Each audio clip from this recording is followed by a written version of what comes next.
ইস্তিগফার আত্মশুদ্ধি ও সৌভাগ্যের চাবিকাঠি।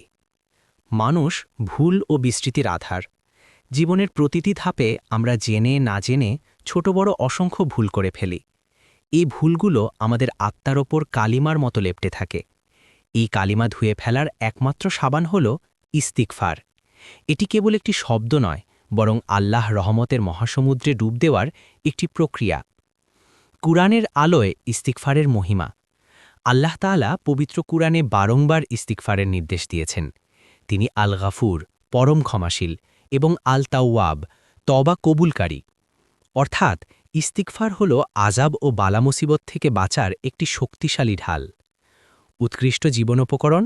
সূরা হুদে বলা হয়েছে যে ইস্তিগফার করলে আল্লাহ দুনিয়াতে একটি নির্দিষ্ট সময় পর্যন্ত উত্তম জীবনোপকরণ বা মাতাউন হাসানা দান করবেন।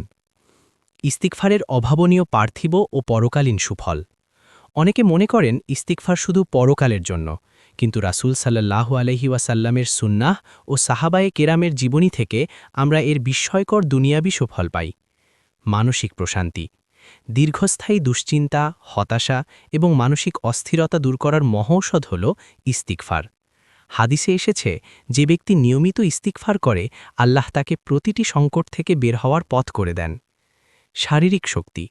সূরা হুদে হজরত হুদ আলাইহিসসালাম তার জাতিকে বলেছিলেন যে ইস্তিগফার করলে আল্লাহ তাদের বর্তমান শক্তির সাথে আরও অতিরিক্ত শক্তি বৃদ্ধি করে দেবেন।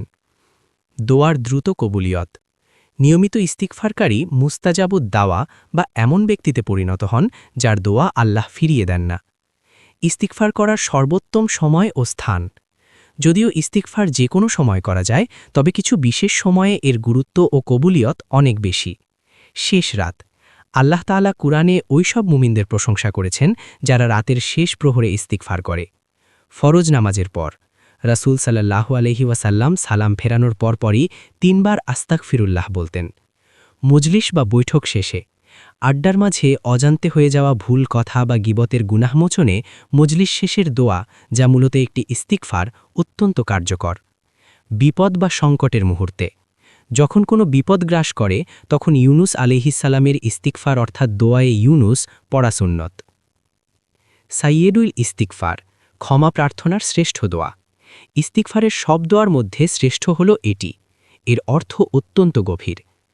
আল্লাহুম্মা আনতা রাব্বি লা ইলাহা ইল্লা আনতা খালাকতানি ওয়া আনা আবদুকা ওয়া আনা আলা আহদিকা ওয়া ওয়াদিকা মাস্তাতআতু আউযু বিকা মিন শাররি মা সানাতু আবুউ লাকা বিনি'মাতিকা আলাইয়া ওয়া আবুউ লাকা বিযানবি ফাগফিরলি ফাইন্নাহু লা ইয়াগফিরুয যুনুবা ইল্লা আনতা।